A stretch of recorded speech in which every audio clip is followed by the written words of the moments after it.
ата бабанын сөзү. Дагы bir жолу. Дидар кайып. Кезиге оюңда жок адам менен кезигишесиң дейт. Аны мен ойлондум. Насип кайып, муну жейм деген жоксуң да. Буйрган насипти жедиң. Үчүнчүсү Ника кайып. Жол жүрүп, эки киши жол жүрүп келатып, бир жерге Кудай конок болуп түшөт экен.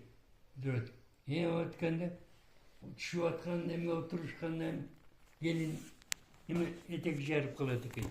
Анда жанындагы берки балага айтат экен ба киши. Эй, келечекте сен эмең жерге түшүп атат дейт. Бул чоң ойгуча мен жүрөмбү деп түшүндө бирдеме кылыптырды. Бычак менен бирдеме өлтүргөн. Анан кийин баягы менен кучактап жатат да чоң ойгуну. Анан бул жериң эме тырык десем, мен ушинтип десе. Анан эмне деген касиет. Ошо келген киши жерге түшкөн баланы деген жолдошу болот деп. Ойлойт карайлар, ата-бабалар далай данышмандыктарды билген эл экенбиз да. Ошондой эмне канча жаш улуу болот ошондо?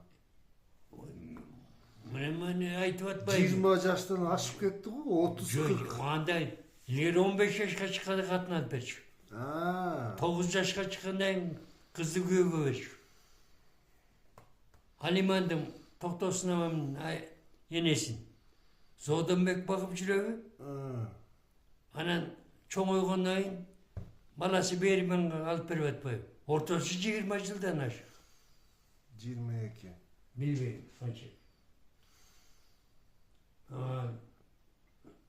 Бул Куйручук Мыскал Өмүрканованын 73-жылы окудум эле бир журналда кездем.